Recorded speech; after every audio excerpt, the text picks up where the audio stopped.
Día de reuniones. Claudia Sheinbaum recibió junto a Omar García Harfuch a la asesora de seguridad de Joe Biden.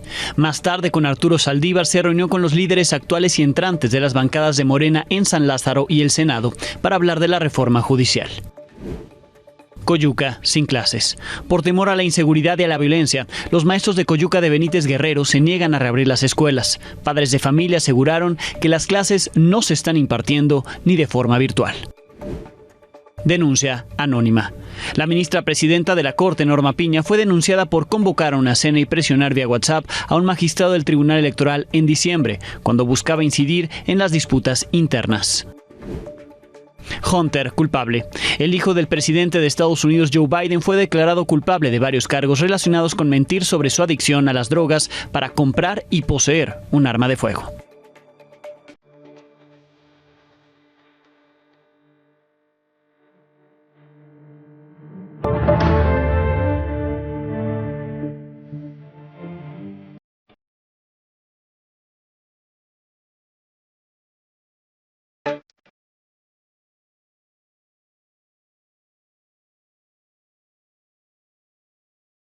Nueve días de su victoria, Claudia Sheinbaum tuvo su primera reunión con representantes del gobierno de Joe Biden.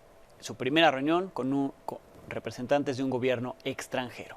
La delegación la encabezó la asesora de Seguridad Nacional de la Casa Blanca, Elizabeth Sherwood Randall. Estuvo acompañada por el embajador en México, Ken Salazar. Con Sheinbaum estuvieron el coordinador de su equipo de transición, Juan Ramón de la Fuente, y el próximo senador, Omar García Harfuch, que de acuerdo a lo que informó Claudia Sheinbaum, estaba ahí para presentar la estrategia de seguridad que se implementó en la Ciudad de México. El encuentro duró alrededor de una hora, se llevó a cabo en la Casa de Transición, que antes usó como oficina de campaña, que está en la alcaldía Iztapalapa, en una calle cerrada de una colonia habitacional, esquina con Churubusco, que por la reja y los autos de los vecinos resulta difícil el acceso para los invitados. Sheinbaum calificó este encuentro con la delegación estadounidense como una plática informal en la que abordaron temas económicos, de seguridad y migración. Fue en realidad una primera reunión de intercambio y hablamos pues de la importancia de la relación comercial entre México y Estados Unidos, de nuestro interés en seguir colaborando a partir del entendimiento bicentenario, y hablamos en general sin evidentemente ningún acuerdo, sino sencillamente una plática informal sobre los temas de comercio, temas de seguridad, de migración. También hablamos de los temas de mujeres. Ella es una mujer muy importante en Estados Unidos. Me felicitó por el triunfo en México y la importancia de que por primera vez haya una presidenta no solamente en México, sino en todo Norteamérica.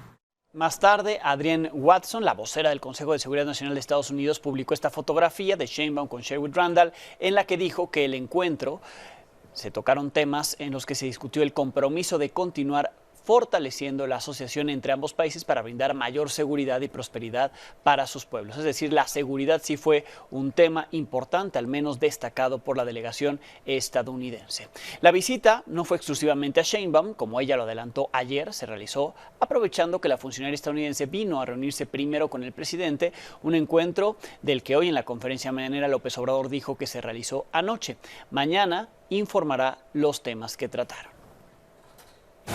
Las reuniones de Sherwood Randall con el gobierno saliente y con el entrante se dan en un contexto de incremento en la incidencia delictiva en el país, según los datos que hoy reportó la secretaria de Seguridad, Rosa Isela Rodríguez. De abril a mayo, el homicidio subió 6.4%, hilando 4 meses de incrementos consecutivos. El feminicidio creció 40.3% de un mes a otro, el mayor dato en lo que va de este 2024.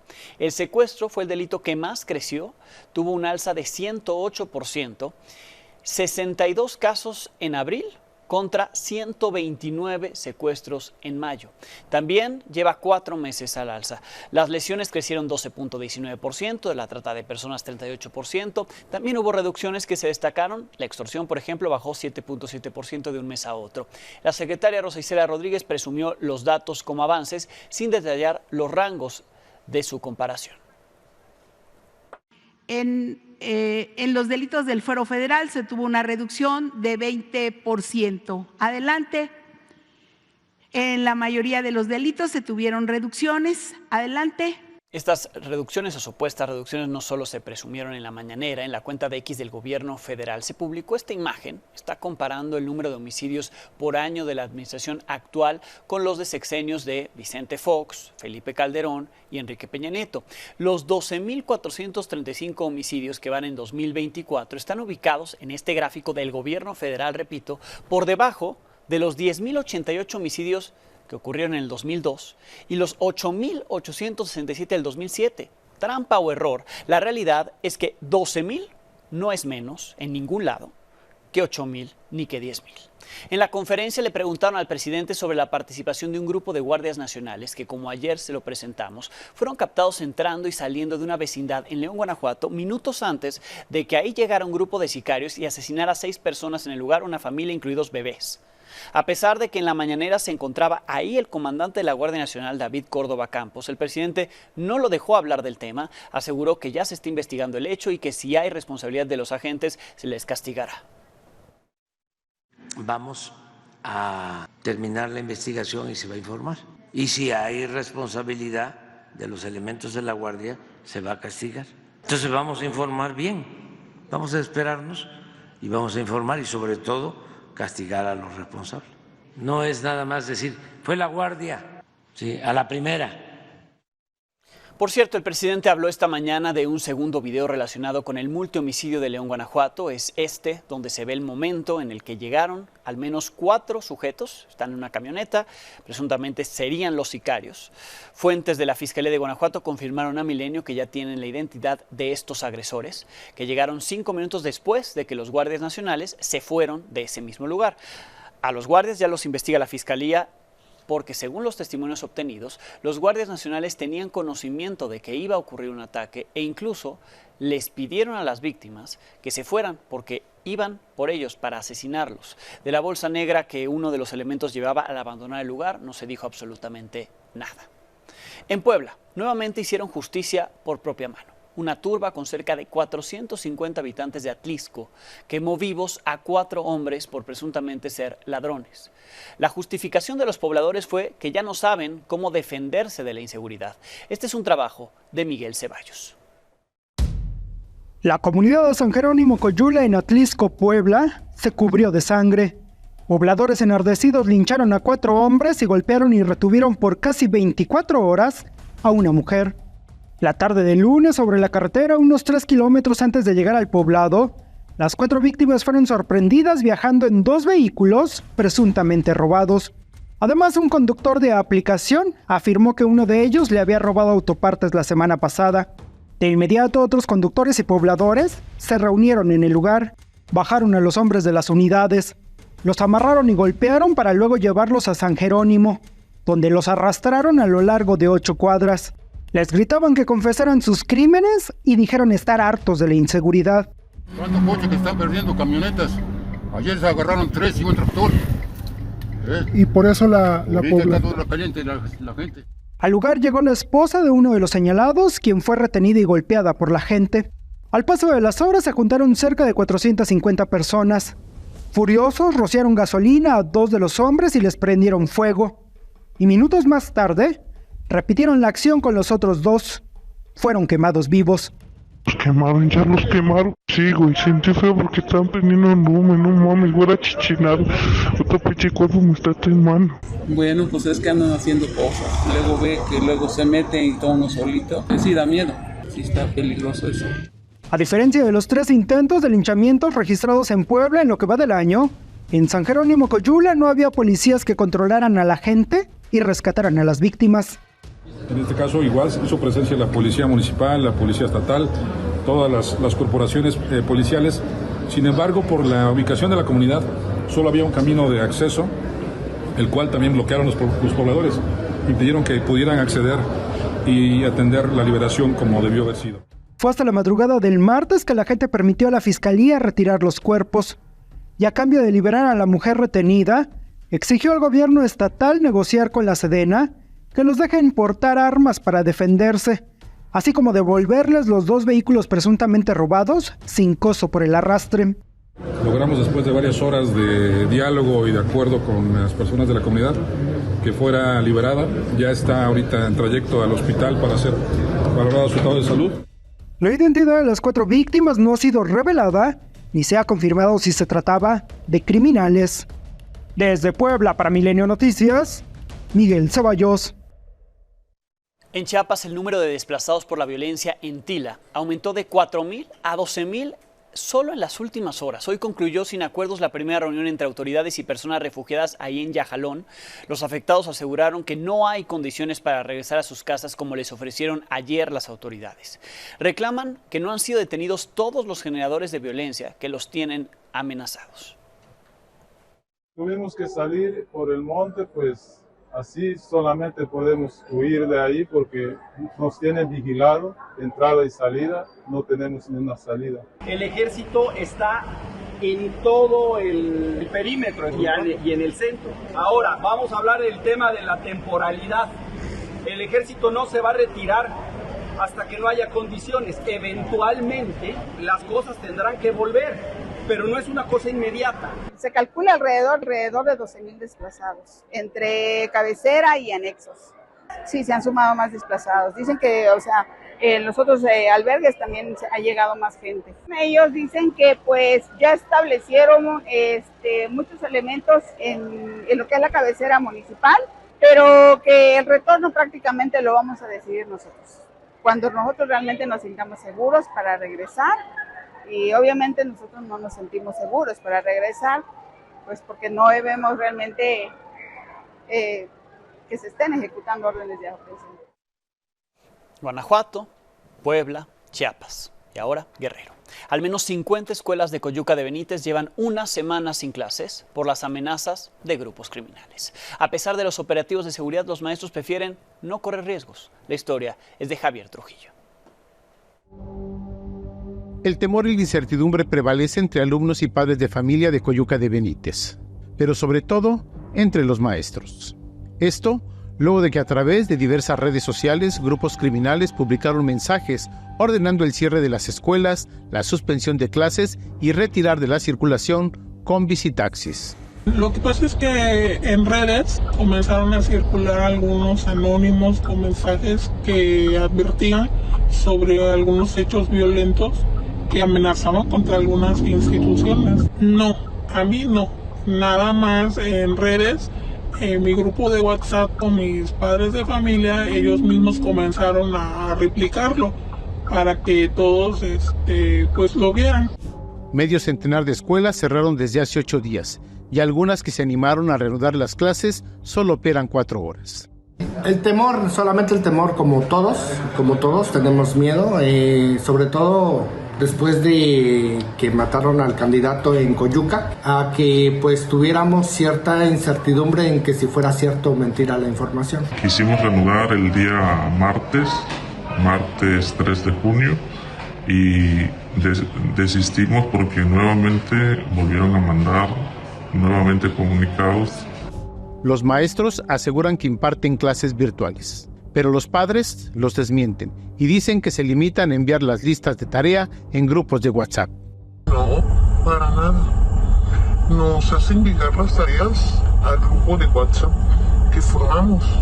Ya de ahí las comparto con mis hijos y hacemos las tareas. Pues suspendieron clases y por temor no están yendo a la escuela. Desde Guerrero, con imágenes de Troy Mérida para Milenio Noticias, Javier Trujillo. El 4 de junio, el periodista de la prensa de Tlaxcala, Alberto Amaro Jordán, denunció que policías ministeriales lo amenazaron con un arma, se le emparejaron, le apuntaron directamente, a pesar de que se identificó en todo momento.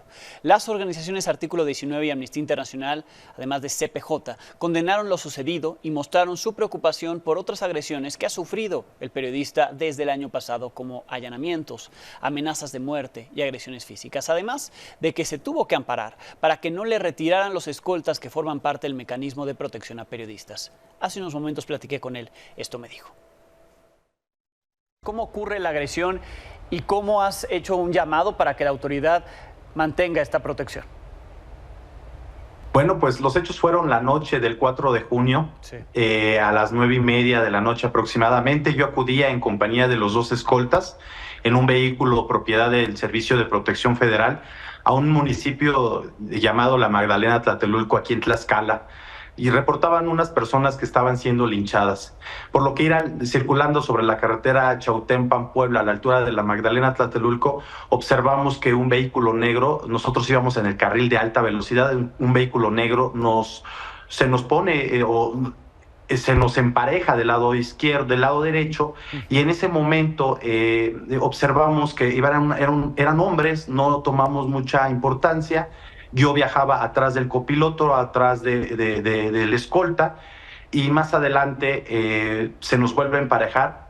Baja el vidrio un hombre que vestía una camisa negra, sin alguna identificación, nada, saca medio cuerpo y apunta hacia mí.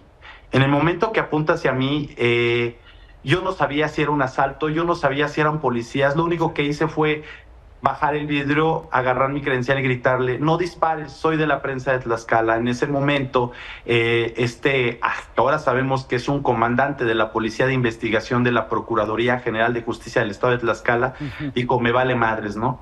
En el momento, corta cartucho, me tiro al piso de la camioneta de los escoltas, y en ese momento únicamente escuchaba voces. No sentí más ruido, no sentí más movimiento del vehículo, y fue algo que yo lo único que escuchaba era: policía de investigación, bajen todos. Yo creí que avanzamos muchos metros, algunos kilómetros para poder parar totalmente la circulación. Bueno, descendemos del vehículo y ellos decían que eran agentes de la Policía de Investigación de la Procuraduría, pero cuando yo desciendo y me vuelvo a identificar, uno de ellos dice que yo era el pinche periodista que había publicado cosas en contra de su hermano. Yo desconocía en ese momento sobre qué me estaba hablando o sobre a qué se refería este policía. Yo lo único que hice fue, cuando escucho eso, hago una transmisión en vivo en la fanpage de mi periódico, La Prensa de Tlaxcala, y donde cuestiono al elemento por qué me había apuntado de esa manera, por qué había actuado de esa manera. En todo momento él se negó a darme su nombre, él no iba identificado. Cuando le pedí que se identificara, se subieron a su vehículo y trataron incluso darse a la fuga. ¿Qué ha ocurrido? ¿Ha habido alguna autoridad en el estado de Tlaxcala, la propia autoridad federal, el mecanismo que en estos días haya reaccionado? Alejandro, tengo que reconocer que ese día de los hechos, Tobián, la maestra Tobián, la directora del mecanismo, estuvo en comunicación conmigo hasta 4:30 de la mañana, que yo salí de la Fiscalía General de la República, Delegación Tlaxcala, después de haber presentado mi denuncia. Estuve en comunicación, pero yo les he dicho, no solo es una comunicación, Alejandro, es implementar, ver qué más se puede hacer, verificar que efectivamente pues el protocolo que se tiene, que por cierto estoy yo amparado para poder seguir manteniendo a los escoltas, y hay una sentencia por parte de un juez. Mecanismo, a través del jurídico de la Secretaría de Gobernación, se fue a la revisión, y bueno, estamos en una revisión, pero yo sí he visto que sí hay un trato directo con la directora del mecanismo, pero una reacción rápida no lo hay. Al otro día nos buscó la procuradora Ernestina Carro Roldán, y nos dijo que pues iba a iniciar una investigación en contra de estos elementos, y que bueno, pues incluso iban a citar a los escoltas para que declararan respecto a lo que había sucedido. Yo le pido una disculpa a mi familia, porque han sido los que han vivido este tipo de situaciones. Y bueno, pues ahora, Alejandro, gracias a otro amparo que presentamos, mi hija ha regresado a karate.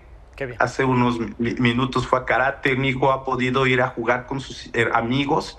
Eran unos niños que estaban encerrados todo el tiempo, y ahora pues gracias a este amparo, donde un juez federal, unos magistrados en segunda instancia señalaron que era necesario una seguridad para mi familia. Ahora ellos, aún con el miedo, salen, pero ya son un poco más libres. Sí. Ojalá no hubieran tenido que llegar a esto, ojalá que todos pudieran hacer este trabajo, ¿no?, que hacemos con esa pasión, y tú además que heredaste de tu padre y de tu abuelo. Entiendo que además has tenido que autocensurarte, cuidar de lo que escribes y demás, ante pues lo que has vivido en estos años, ¿no? Sí, es una pasión, es un amor al periodismo heredado por mi papá, por mi abuelo. A veces dicen que el periodista crítico, el periodista que no se queda callado está loco, pues estaré muy loco y no me quedaré callado, seguiré con mucho dolor y a veces sí con el autocensura, porque está en riesgo mi familia, está en riesgo mi esposa y mis hijos. Milenio tuvo acceso a una denuncia anónima presentada contra la ministra presidenta de la Suprema Corte de Justicia de la Nación, Norma Lucía Piña, por haber organizado una cena y enviado mensajes de WhatsApp a un magistrado electoral, lo que ha sido interpretado como una injerencia y presión de su parte ante el intento de remover a Reyes Rodríguez Mondragón de la presidencia del tribunal. Los mensajes y la cena ocurrieron en el mes de diciembre, cuando intentó incidir en la rebelión de los magistrados y posteriormente limar asperezas con los ofendidos. Es un trabajo de César Martínez. Quedan aprobados por unanimidad de votos y decidido en definitiva este asunto. Norma Piña, presidenta de la Suprema Corte de Justicia, fue denunciada por violar la ley orgánica del Poder Judicial al organizar una cena en diciembre pasado con magistrados electorales, un encuentro en el que estuvo también el presidente del PRI, Alejandro Moreno. La denuncia, de la que Milenio tiene copia, fue presentada de manera anónima ante la Unidad General de Investigación de Responsabilidades Administrativas del máximo tribunal. Se acusa a la ministra de pretender forzar la empatía del Tribunal Electoral hacia la excandidata presidencial Xóchitl Gálvez y de irrumpir en el curso natural del proceso electoral para favorecerla. La denuncia se presentó el 20 de mayo, 5 días después de que Milenio reveló que la ministra presidenta organizó una cena en casa de su colega, Juan Luis González Alcántara Carrancá, con magistrados del Tribunal Electoral que no fueron avisados sobre la presencia de Alito Moreno. También hace referencia a los mensajes que Norma Piña envió por WhatsApp a magistrados del mismo tribunal, después de que Mónica Soto, Felipe de la Mata y Felipe Fuentes no asistieron al informe de labores de su compañero, el presidente del Tribunal Electoral, Reyes Rodríguez Mondragón, el 4 de diciembre. El 15 de mayo, Milenio reveló que al día siguiente de la renuncia de Reyes Rodríguez al Tribunal Electoral, la ministra invitó a los 3 magistrados rebeldes a una cena, con el pretexto de limar asperezas, pero lo sorprendió la llegada del líder nacional del PRI. Tanto él como de la Mata confirmaron su asistencia a la cena, con el argumento de que reuniones de este tipo no son extraordinarias. Pues yo cené y me fui. Para Milenio Noticias, César Martínez. La denuncia se suma a la que en abril se hizo pública contra su antecesor, Arturo Saldívar. Entonces, el Consejo de la Judicatura Federal ordenó investigar al exministro por presuntamente vulnerar la autonomía de organismos jurisdiccionales a través de presiones para satisfacer intereses personales y de terceros, hechos que habrían ocurrido entre el 2019 y 2022 cuando fue presidente de la Corte. Esa denuncia, la primera, también fue anónima. Estas irregularidades o abusos cometidos dentro del Poder Judicial justifican el intento por cambiar la legislación y la composición del Poder Judicial impulsada por la 4T. Hoy el presidente López Obrador y la próxima presidenta Claudia Sheinbaum hablaron de la reforma al Poder Judicial. Para el presidente es urgente y el nerviosismo desatado en los mercados no es un impedimento. Para Sheinbaum no debe ser motivo de preocupación para los inversionistas. Está mal el Poder Judicial. Entonces, necesitamos esa reforma. O sea, es urgente que se Sí, urge. Y empiezan algunos a presionar para ver si hay nerviosismo, ¿no?, en los mercados. Nuestra economía está muy fuerte. ¿Hasta qué tope, presidente? Sí. ¿Entenderían que el peso ya sería una preocupación, pues, si aumenta más? No hay problema, no hay problema. Para que no haya nerviosismo en el mercado financiero, voy a ser cómplice de la corrupción del Poder Judicial. Vamos todos a ser cómplices y decir que quede así, no le mueva porque nos va a afectar en nuestra moneda. Por eso digo que hay que entender la reforma. Yo creo que todo el mundo en este país, si ustedes hacen una encuesta, es más, voy a proponer que se haga una encuesta, de qué opina el pueblo de México sobre el Poder Judicial. No tienen por qué preocuparse. Pues ese es nuestro mensaje a los inversionistas. No es una cosa contra la otra. En México va a seguir habiendo Estado de Derecho. Parece que los mercados están esperando conocer esos detalles y mantienen la cautela. La Bolsa Mexicana de Valores tuvo una ganancia marginal de 0.02%. El peso siguió perdiendo terreno frente al dólar. Ayer el interbancario cerró en 18.29, hoy en 18.48, una depreciación del peso de 1.03%. Durante la jornada, el dólar incluso se cotizó hasta en 18.54. Jueces y magistrados federales de México se pronunciaron luego de que ayer el presidente López Obrador y Claudia Sheinbaum expresaron la posibilidad de hacer foros sobre la reforma al Poder Judicial. En un comunicado reconocieron estar abiertos al diálogo para discutir en todos los espacios públicos las implicaciones que tendría la iniciativa enviada por el presidente en febrero. Las y los juzgadores federales confiaron en que sus propuestas serán escuchadas y valoradas. Al respecto de esta reforma y los espacios para discutirla, esta tarde Claudia Sheinbaum se reunió con diputados y senadores de Morena, además de su equipo de trabajo, para abordar la ruta que seguirá la reforma al Poder Judicial. Tras el encuentro, que duró poco más de una hora, confirmó que mañana los legisladores darán a conocer lo que acordaron. Asistieron Ricardo Monreal, coordinador de Morena en el Senado y que será diputado la siguiente legislatura, seguramente coordinará a los diputados. Adán Augusto López, quien será el coordinador de los senadores de Morena en la siguiente legislatura, y el exministro Arturo Saldívar, que encabezó los diálogos de la transformación en materia judicial. Coincidieron en que hay tiempo suficiente para dialogar y hacer parlamentos abiertos sobre esta reforma antes de su discusión y aprobación en el Congreso. Habló sobre la consulta. Sí, justamente lo que platicamos es cómo se van a llevar a cabo los foros y las discusiones de esta consulta, de la cual se refirió la presidenta electa ayer y hoy. La intención de apertura de la presidenta electa es que se discuta, que se conozca, que se dialogue y que se ajuste lo que se tenga que ajustar. ¿Se mantiene el voto por elección popular de los ministros y demás, ministro? Precisamente todo eso es pues lo que va a empezar a platicarse. Nosotros tenemos una propuesta, esa propuesta es la iniciativa del presidente y a partir de ahí pues discutiremos. ¿A partir de ya se comienza a discutir? Eso lo anunciarán seguramente los legisladores. Hay un buen ánimo, hay una actitud de apertura, mucha sensibilidad por parte de la presidenta virtual y nosotros trabajaremos al unísono con todo lo que tenemos en este momento planteado. ¿Cuándo comenzarían estos foros, senador? Yo creo que ya. ¿La próxima semana? ¿Quién se va a encargar de organizarlos? Pudiera ser el Congreso, pudieran ser los legisladores. Me acompaña en el estudio Miguel Eraña. Bienvenido, Miguel. ¿Qué escenarios ves para esta reforma judicial, el llamado Plan C, la posibilidad de que se discuta, se abra el diálogo antes del mes de septiembre, cuando llegará la nueva legislatura y tendrán que avanzar en su aprobación? Así es, Alejandro. En estos 10 semanas, sí, me parece que el Poder Judicial tiene al menos 3 caminos que yo observo, con el riesgo mayor del análisis del equívoco. Pero lo digo desde el constitucionalismo convencido de que el camino es que el Poder Judicial no se quede como hoy está.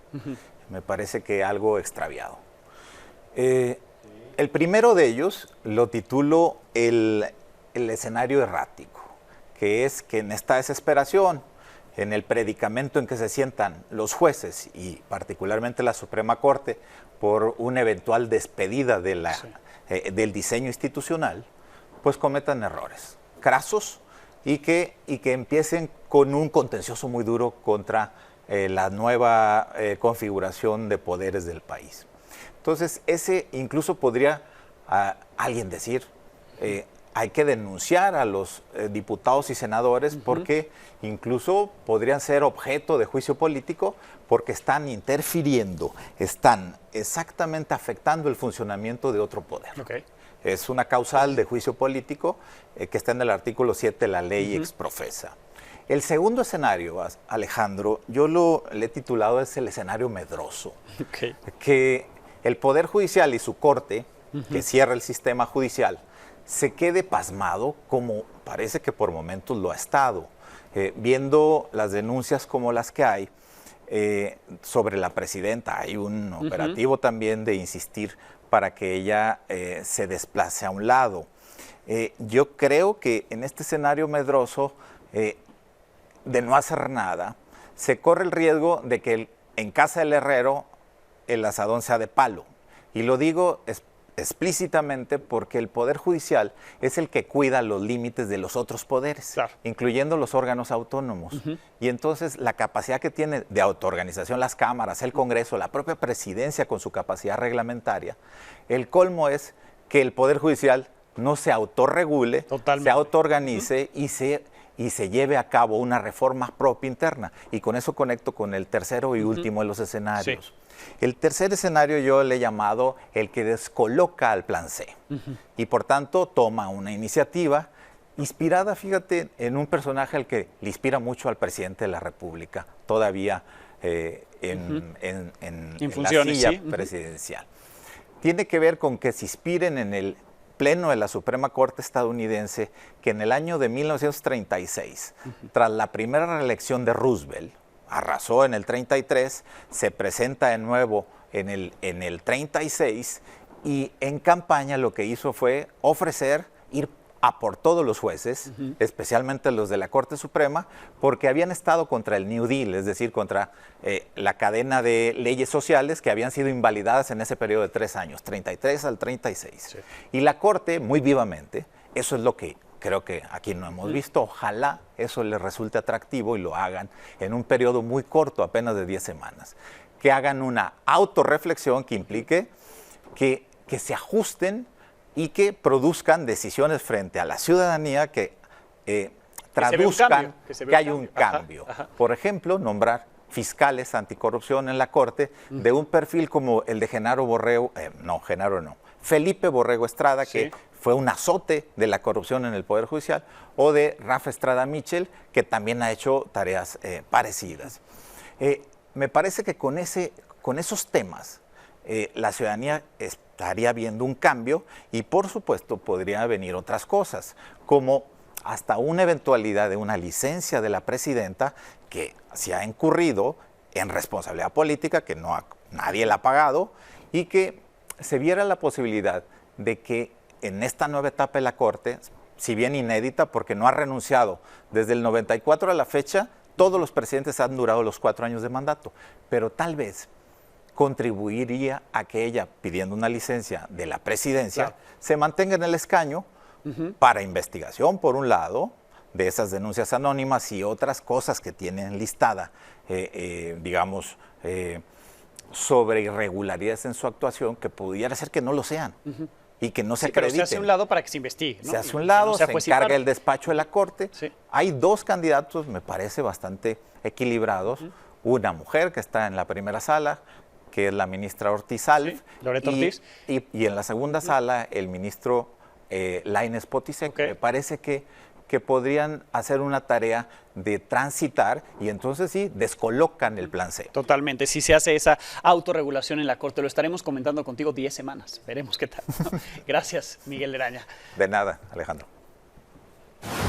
Ayer le presenté las irregularidades con las que operaba el bar Rich y la plaza Altus en San Luis Potosí, donde murieron 2 jóvenes, 15 más resultaron heridos después de que se cayó del tercer piso un barandal y cayeron los jóvenes. Hoy familiares y amigos de Rodrigo y Manuel, los que fallecieron, se reunieron afuera del establecimiento para rendirles un homenaje. Ahí colocaron flores, velas, realizaron oraciones y exigieron justicia. Las responsabilidades que hay compartidas entre el gobierno del Estado y entre el gobierno municipal del Estado a través de Protección Civil. Yo sé que ya no puedo recuperar a mi hijo, pero al menos que marque el precedente en el futuro, este tipo de lugares operen con todos los protocolos y normativas pertinentes. 8 extranjeros con posibles vínculos con el grupo terrorista ISIS-K fueron arrestados en Nueva York, en Los Ángeles y en Filadelfia, según informaron medios estadounidenses. Los hombres habrían ingresado a Estados Unidos a través de la frontera sur, por México. Al no encontrar irregularidades en su documentación cuando cruzaron, permanecieron en ese país, hasta que el FBI detectó sus posibles vínculos terroristas. Fueron arrestados después de estar bajo vigilancia, después de varios meses, por una fuerza de tarea conjunta contra el terrorismo, por medio de investigación que incluyó escuchas telefónicas que revelaron que uno de ellos hablaba de bombas. Por ahora, ellos están en custodia con fines migratorios en espera de los procedimientos de expulsión correspondientes, mientras les fincan otros cargos relacionados con terrorismo. Después de una semana de testimonios, de los testigos, la presentación de pruebas, Hunter Biden, el hijo del presidente Joe Biden, fue declarado culpable de 3 cargos por los cuales se le acusaba: mentir sobre su consumo de drogas al comprar un arma. Ana Luisa Ruiz tiene los detalles. Hunter Biden, hijo del presidente de Estados Unidos, Joe Biden, fue encontrado culpable por mentir sobre su consumo de drogas al comprar un arma en 2018, por lo que se le podría dictar una pena de hasta 25 años de prisión, aunque se espera que apele el veredicto. Esta es la primera vez que un familiar directo de un presidente en funciones en Estados Unidos es declarado culpable. This case was not just about addiction, a disease that haunts families across the United States, including Hunter Biden's family. This case was about the illegal choices defendant made while in the throes of addiction, his choice to lie on a government form when he bought a gun, and the choice to then possess that gun. Antes de despedir a las partes, en la corte de Wilmington, Delaware, el juez les dijo que la sentencia se fijará en unos 120 días, a mediados de octubre, antes de las elecciones presidenciales de Estados Unidos, programadas para el 5 de noviembre. Hunter, de 54 años, no mostró ninguna reacción cuando fue leído el veredicto del jurado federal y solo se limitó a sentir con la cabeza, para después abrazar a cada uno de los miembros de su equipo legal y decirles gracias. Aunque el presidente Joe Biden se abstuvo de hablar con los medios sobre el veredicto de culpabilidad de su hijo, emitió un comunicado donde dijo que respetaría el proceso judicial, mientras su hijo considera una apelación. Como dije la semana pasada, soy el presidente, pero también soy papá. Jill y yo amamos a nuestro hijo y estamos muy orgullosos del hombre que es hoy. Muchas familias que han tenido seres queridos luchando contra la adicción comprenden el sentimiento de orgullo al ver a alguien a quien ama salir del otro lado y ser tan fuerte y resiliente en la recuperación. La campaña del expresidente de Estados Unidos, Donald Trump, también respondió y dijo que este juicio no ha sido más que una distracción de los verdaderos crímenes de la familia criminal Biden, que ha recaudado decenas de millones de dólares de China, Rusia y Ucrania. Para Milenio Noticias, Ana Luisa Ruiz Hurtado.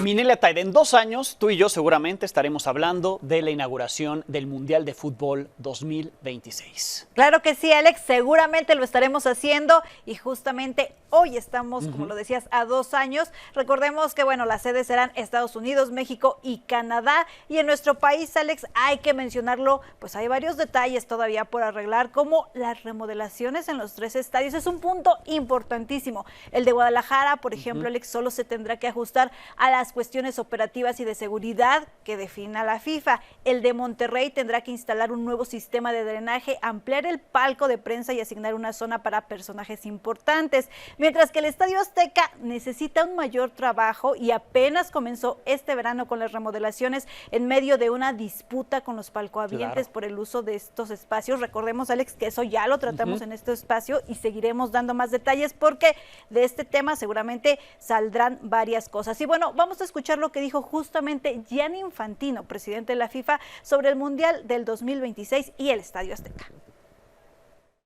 El mundo se va a parar, los ojos del mundo van a focalizarse el 11 de junio a Ciudad de México y después durante 39 días en todos los 3 países que albergarán el Mundial. Y durante 39 días el mundo va a ser ahí, va a ser focalizado en Estados Unidos, México y Canadá.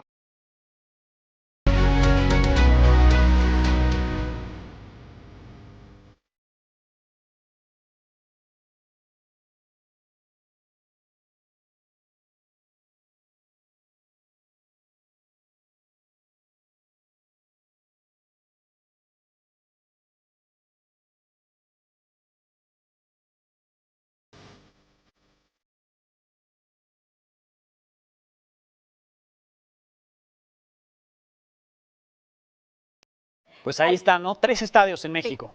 Sí, exactamente. Y vamos a ver rápidamente, Alex, algunos datos de estos estadios. Sí. Porque, sobre todo, ¿cuántos partidos tendrán? Ya sabemos, el Estadio Azteca tendrá la inauguración el 11 de junio, además de 2 partidos de fase de grupos, uno de 16avos de final, otro de octavos de final. El Estadio Guadalajara, 4 partidos, y el Estadio de Monterrey, 3 duelos de fase de grupos y uno más de 16avos de final. Ya recordaremos que pues obviamente Estados Unidos es el que se lleva la mayor cantidad de partidos. Canadá tiene pues el mismo número que México, pero al final de cuentas disfrutaremos de este Mundial del 2026. Muy bien, Mini, muchísimas gracias. Muy buena noche. Gracias a Minelia Taide. Pausa, volvemos.